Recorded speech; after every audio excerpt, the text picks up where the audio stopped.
Bear down, Chicago Bears. We got a big show today. Chris Williams has called Caleb Williams the chosen one and ranked him higher than the previous Bears quarterback. And that seems a little bit excessive, if you will, for somebody who hasn't even played a game in the NFL and allegedly got benched in 7v7 drills. Then we have the Chicago Bears' new stadium talks have already stalled in the Illinois legislature, and they seem to be not wanting to do anything to try to assist the Chicago Bears in that move, which of course is bringing people back to, what about Arlington Heights? Well, it's not going to happen. This is going to be in downtown Chicago. Everybody's going to pay hardball. We're going to talk about win probability for the Bears on a per game basis right now, some early predictions. However, one of the other early predictions is that the Chicago Bears are going to make a big step forward in 2024. And that was coming from Judy Batista from NFL.com, who thinks the Bears are going to take a big step forward. Also, a Chicago beat writer made a pretty bold statement about Justin Fields, and an old receiver or an old running back from the Chicago Bears just signed with the New York Jets. We'll check in on that. The top 32 wide receivers in the NFL season, we've got that one on tap. And we're going to talk about how the Bears defense is challenging Caleb Williams at this point. And 64 days until we see the debut of Caleb Williams. So we got all that more. So if you haven't already, make sure you hit the like button, subscribe button if you like the content, and the bell button to be notified if you want to get notified when we do this. We do 1 or 2 videos per day to make sure. Probably going to up that to 3 coming very, very shortly. So we'll keep you updated on that. But first and foremost, the important part, and that is the chosen one, as we are now calling Caleb Williams. And look, let me be frank with you. There are a lot of people out here. By the way, I hope you guys like the new site design here. We changed up the font just a little bit, and we put Cole Kmet into the image. We put a couple of the other guys into the image. So if you like this type of content, we're going to keep giving it to you, and I'll update it as we go. So quarterbacks ranking on Pro Football Focus and several other websites came out last week. The much anticipated Chris Sims ranking came out on Tuesday, and Bears rookie Caleb Williams is in a lofty place for a rookie. Actually, he's in a place higher than any rookie has ever been since Chris Sims started doing his rankings. Now, Chris Sims, high value analyst. Sims said he had no problem ranking a rookie this high because he's now standing by what he believes in after he's been chickening out in the past when it came to ranking rookies over veterans. His physical talent is extraordinary, said Chris Sims. Extraordinary. I also think he has the mentality and the maturity to handle Chicago and handle the new offense situation. He predicts a somewhat slower start for Williams, however. He says, I know it might not be perfect in week 1 or week 2, but I'm betting more in week 5 and week 6 that we see that CJ Stroud last year, we're going to be going, holy crap, Caleb Williams. He said on his Unbuttoned podcast. He regards Williams as a quarterback who has been groomed for this success since he was a kid, so he will achieve. I look at him as being a natural, being a chosen one type guy. He's been in an offense in his college career where it was on his shoulder, and he was asked to read the field and check and do things at the line of scrimmage, and he did that very well. Fields is ranked 25th, while Caleb Williams is ranked 20th. Russell Wilson is one spot behind Justin Fields as well over in Pittsburgh. And we're going to talk about Justin Fields in just a little while for a real quick second. Right now, I categorize him as a guy who kind of needs to be in a certain offense, and the game needs to be a certain way for him to be at his best regarding Justin Fields. So we'll look in on Justin Fields because we do have a comment to make about that going forward. Now, moving on, we do have the General Assembly spring session came and went without any movement in funding for the proposed Bears stadium. Team owners wanted public funding secured this month so they could start construction this fall. The Bears and Mayor Brandon Johnson released a massive proposal last month to create a dome stadium just south of Soldier Field. It would include ample parking space around the stadium and the museum campus. But the $4.7 billion proposal calls for $2 billion in public money, which J.B. Pritzker recently said was a non-starter, and turns out the government was right. The legislators punted on even debating public funding for the stadium project, saying they need more time to scrutinize the proposal, and they signaled they may pick it up during the veto session this fall. In Illinois, you need a 3/5 majority during the fall session to pass any new legislation, which means that this is going to be a problem, that we're already running into problems with the I mean, why? Because he used to be a Bear and it's my show. And, to be fair, like, people who watch my show, generally speaking, want to watch the Chicago Bears. But I have a large group of people that have an interest in what's going on with Justin Fields. When I talk about Caleb Williams, like today, when I put Caleb Williams on the front of a video, not near the engagement as if I put Justin Fields on there every day. You know what I mean? Sometimes you have to give the people what they want, and sometimes it's important. And by the way, it's not gonna be fat. It's not gonna take long to go over it. It was just interesting because it came from a Chicago Bears beat writer who had this hot take on Justin Fields. So the city has a financial stake in this decision. In the new proposal, the Bears would ask the state for about $1 billion to refinance outstanding debt from previous stadium projects, including the renovation of Soldier Field and the building of the White Sox guaranteed rate field. Another $1 billion would be used for infrastructure improvements around the stadium. If there's no deal, the city will continue to pay their share of the Soldier Field renovation. Those payments are set to balloon for several more years. Public financing is only one obstacle in the new proposal. Nonprofit Friends of the Park has opposed the project and could fight it in court, citing the city's longstanding laws that prohibit commercial building on the lakefront. Also, Civic Federation's Joe Ferguson threw cold water on the project, suggesting taxpayers would be better off if the stadium was built on the Michael Reese Hospital site. So, a lot of people with a lot of opinions about what they want the Chicago Bears to do. So we will see how this happens. Now, what that does mean is for a little bit longer, we're going to have to wait before we get any sort of breakdown or any kind of groundbreaking for breakdown or groundbreak. God damn it, it rhymed. So going to take a little while before we see something happen. Even though Kevin Warren wants to see this stuff get done and they want to get started in the fall, they're going to have to wait for the fall before anything happens right there. And you know what? That's up on the city's going to have to decide. The state may not help. The state may not do public financing, and we may be looking at Arlington Heights after all. But it's a great plan. This is kind of a very cool sort of stadium, cool idea. Maybe there's a compromise out there somewhere, and we will let you know. Are the Bears leaving Chicago would be the question. And the answer is possibly. Where would they go? And the answer, of course, is Arlington Heights. So we'll see how this all plays out. They've already got the property. They've already got the place lined up. And look, that is going to be a big slap in the face for the city of Chicago. And it will be at the hands of the legislature. And look, if you don't have the money, where are you going to get it from? I mean, that is a question that you have to answer, So we'll see how it plays out. Secondly, there's a win probability list that just came out for the Chicago Bears going into this season. And win probabilities, of course, we're going to talk about it. But the Chicago Bears had high expectations for the 2024 season. They're expecting to contend for the playoffs after some big offseason addition, including Caleb Williams and Rome Odunze, along with a returning top 10 defense.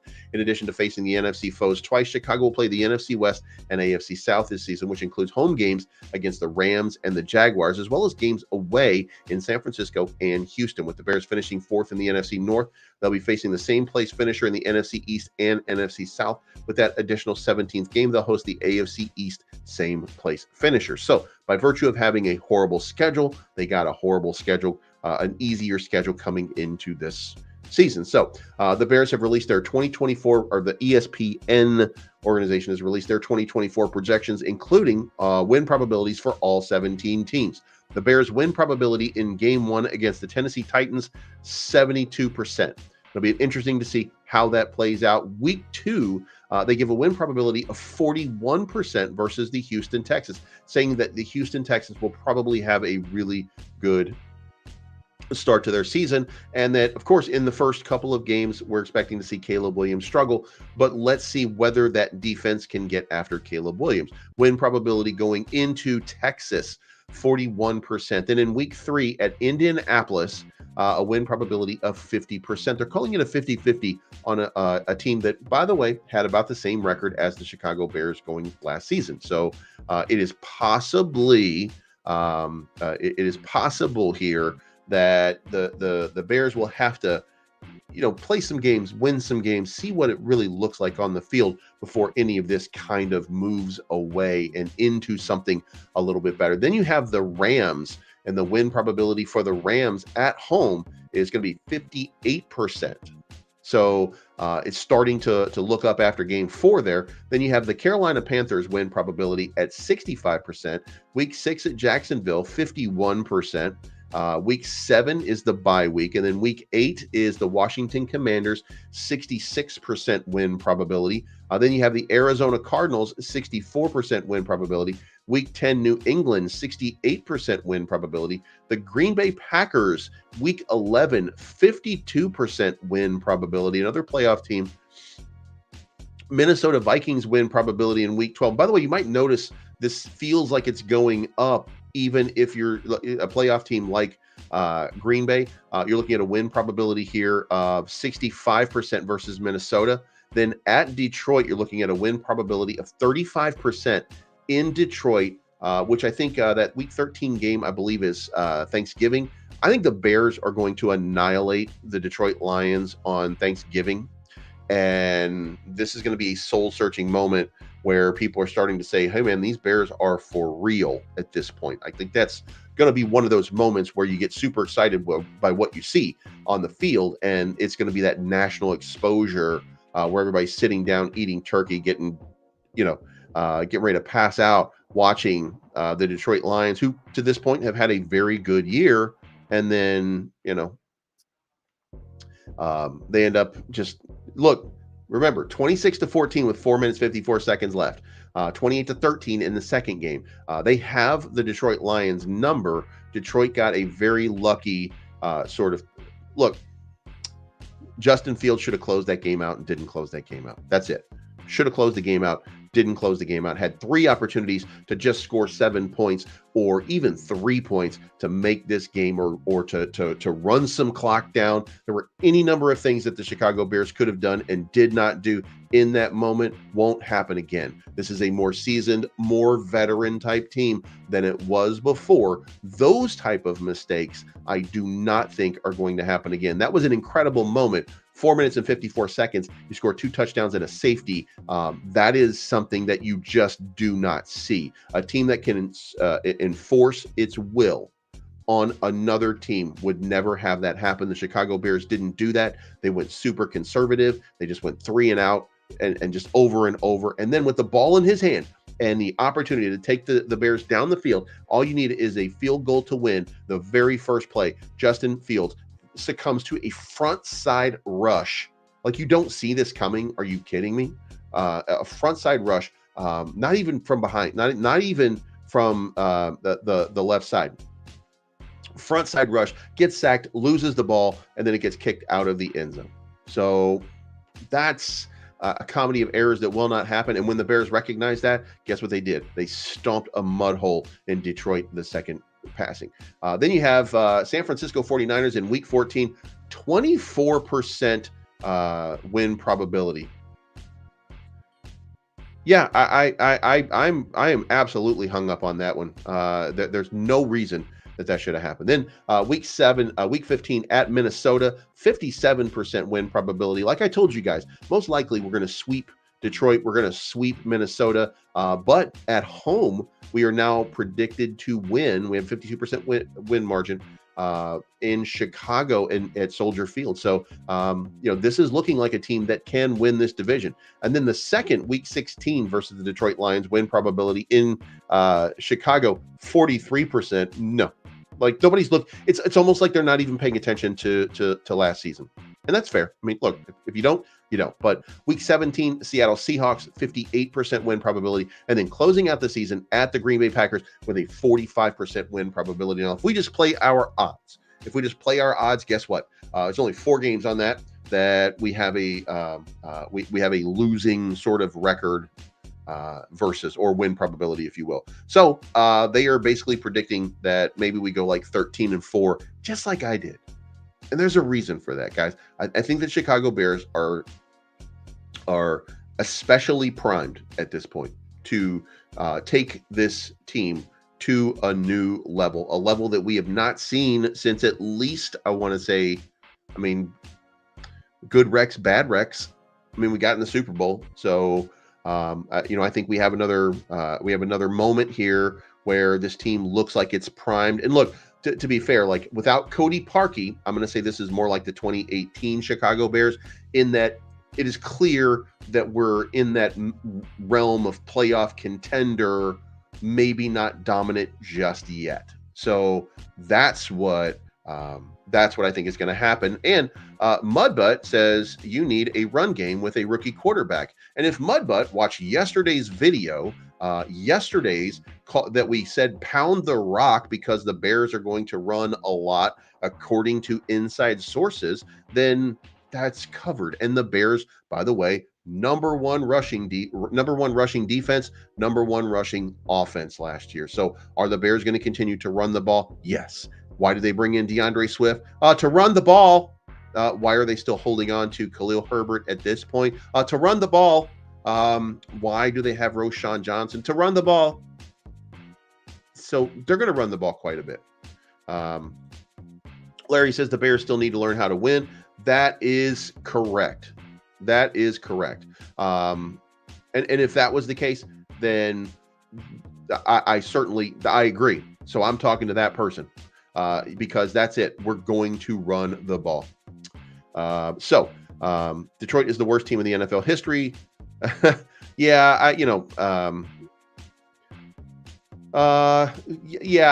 agree with that.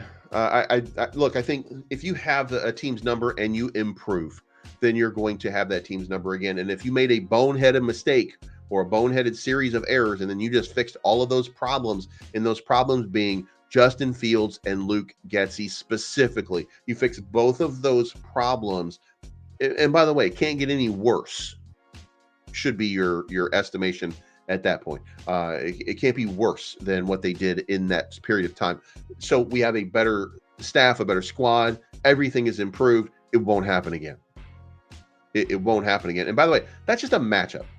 That's just a matchup thing. So we'll see how this plays out. But again, win probability pretty high for every team. And then that leads us into there is a prediction here, and this prediction is from Judy Batista.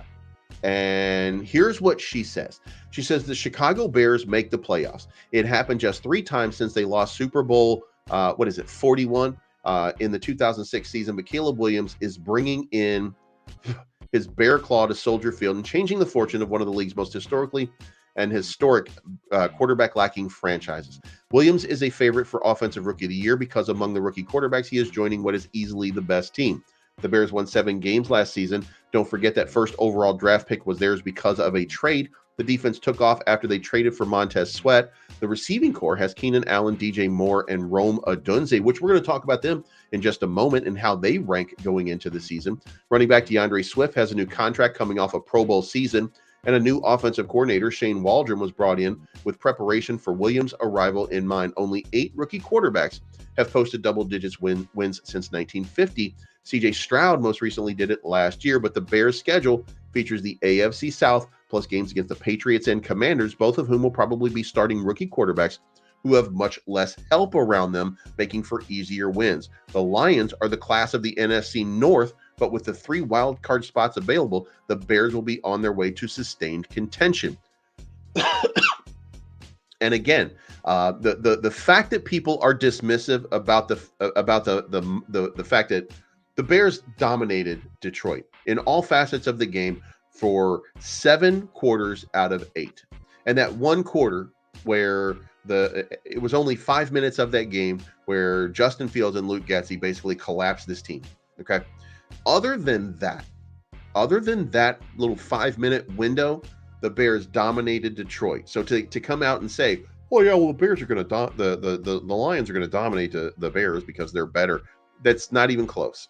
the Bears are inherently way better and the most improved team in all of football. That can be argued, by the way. And of course, it will rely on whether Caleb Williams is as good as advertised or not. But without Caleb Williams, even with Tyson Bagent, this team is better than it was last year. Clearly, they are a better team than they were last year. And look, Calvin says Detroit is trash.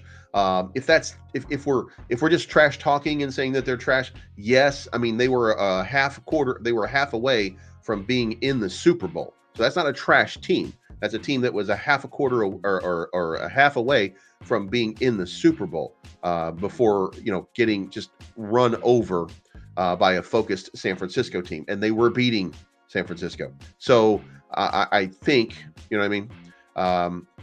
I can't believe Justin Fields and Luke Getsy gave up 16 points in 4 minutes. It's not about them giving up 16 points. It's about them not scoring in 3 scoring opportunities and not running any clock out in 4.5 minutes. It's not about the defense. The defense can only hold for so long. You make adjustments, and those adjustments end up working, and you stick with those adjustments, and you change the motivation, you change the dynamic of the game. But that offense has to do something. All the offense had to do was get a first down or 2, and that game was over with multiple possessions and multiple opportunities.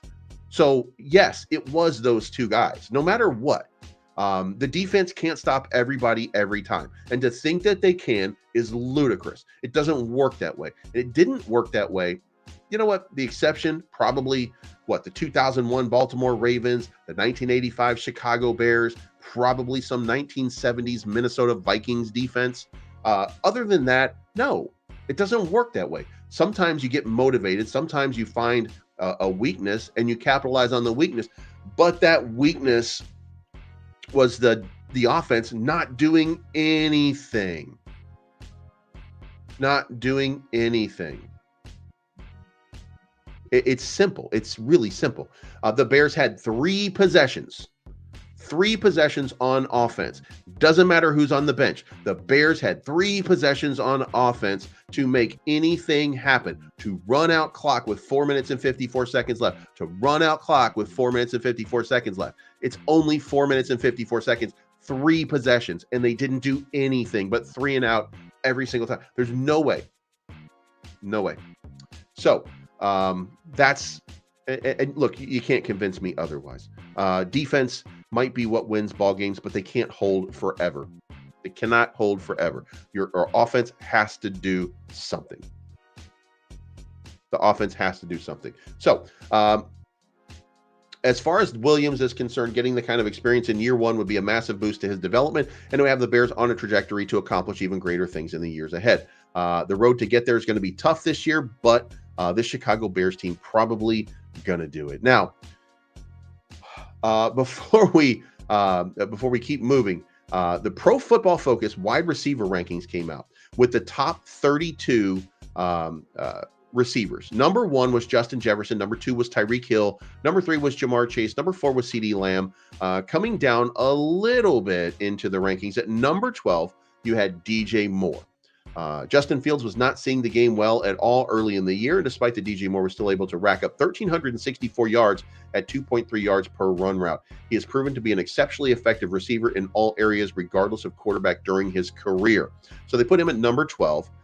Then coming down just a little bit more at number 22, you have Keenan Allen. He had 97 targets across his top 7 games last season for the Chargers and racked up 1,243 yards in only 13 games.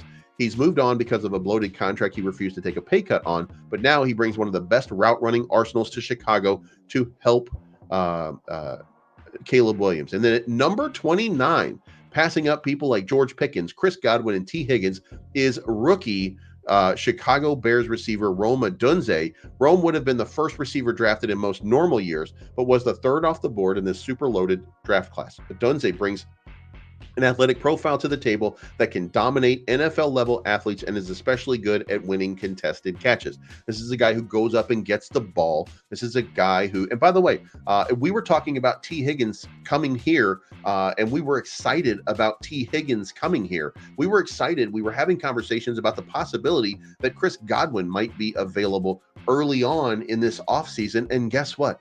We've got a receiver who is now grading out better than those guys as a rookie. So this is an incredible development for this team, and I think speaks volumes to why we are missing out on the fact that this team is vastly improved. So, of course, all the pieces are going to have to fit into place. I understand some people are going to be reticent because this is still the Chicago Bears, and the Chicago Bears do Chicago Bears shit. We've seen it many, many times, but I think this is different. I feel like this is different. So I'm telling you right now, this is different. Now, here's how the Chicago Bears defense is challenging Caleb Williams in these OTAs. Sometimes it's going back and forth. And what we're talking about during organized team activities this year, defenses across the league are testing out their rookie quarterback. It's no different for Caleb and the Bears, but the Bears have a veteran defense that was on the rise in 2023, but they will only go so far as William can take them in 2024. Sometimes it's going to be back and forth, and that's how the season is going to be week to week. Every week is not going to be great. Some weeks we're going to have to be on 2-minute drills. He's going to have to go win us a game.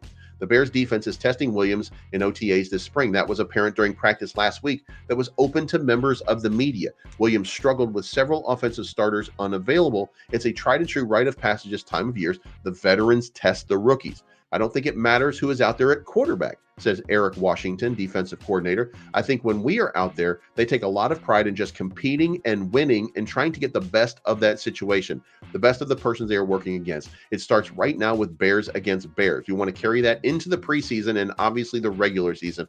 And this is what we did not see, by the way, last year. We didn't see the type of challenging that we are witnessing right now because this team was not ready. All we saw was, we're going to be so much better. We're going to look so much greater. Everything's going to be so much cooler. You know that guy Justin Fields who runs the ball really well? We're going to make him stop running, and we're going to make him stand back there. We're going to make him just pass the ball. We're going to turn him into the next Tom Brady and shit like that, instead of working on what the guy's good at. And Shane Waldron, you know what he's doing? He's crafting an offense around what Caleb Williams is good at. This is a different team entirely. The Bears had one of the best defenses in the NFL during the second half of the 2023 season. Head coach Matt Eberflus' defense is now in its third year under the 4-3 scheme. They tied the 49ers with 22 interceptions last season. With the core of that group still intact, the hope is that this group can build off a strong finish. The defense should make life hard for Williams. The goal is to prepare the rookie as much as possible for what he will see when the season kicks off against Tennessee on September 8th.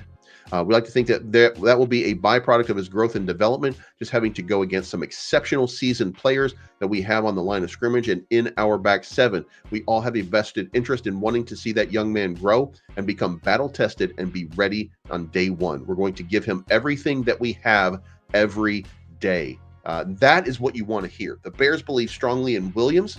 Now is the time for Williams to struggle in practice. Rookie quarterbacks need to adjust barking out play calls and directing the offense. They need to adjust to the speed of the game, and they need to adjust to the narrowing throwing windows that are expected in the pro game. Already, Williams has impressed some of his more veteran teammates. Bayard says you can see the talent. You can definitely see the talent. You can see the arm strength, and you can see those intangibles. I think especially with a guy like him, especially just watching him in college, when you put those pads on and you actually get into live games, some of those intangibles, some of those off-script plays are going to show itself. It's kind of hard to do that a little bit in a practice setting. Williams' ability to play off-platform is what made him a special quarterback at the college level, but he can't play off-platform with any success in the NFL until he masters how to play within the construct of Shane Waldron's offense, which is what he is focused on right now. So, to follow up now, just announced a little while ago, Tariq Cohen has signed with the New York Jets. You know, he was just released by the Carolina Panthers. So wishing the best for Tariq Cohen, certainly hoping that he has a successful career. And you know what? Maybe we'll meet again, Tariq. Also, Chicago Bears beat writer made a bold claim about Justin Fields. And what they said was simple. Jason Leeser from the Chicago Sun-Times says that, I think the Steelers, even though it is only a one-year deal for Justin Fields right now, I believe they have a better plan in place for him than the Bears had for him. He laughed off, by the way, being a kick returner. But he said that Justin Fields so far seems to be pretty working in the Steelers OTAs, doing pretty well. So if you're interested in Justin Fields, looks like he's doing fine. And will have a nice, good run. Now, 64 days on X, by the way, until Caleb Williams makes his Chicago Bears debut. So If you're excited, then yeah, I think we should all be pretty excited. But guys, if you hit the like button for me, I would certainly appreciate that. Doesn't cost you anything, doesn't hurt your finger unless you put like a needle on the like button and you don't want to prick yourself in the finger and test yourself for like diabetes, as Wilford Brimley would say. Otherwise, it would certainly help me out, guys, if you hit that like button. And with that, that's it, guys. Oh, by the way, wearing the Deadpool on a unicorn with a rainbow out of his ass shirt today.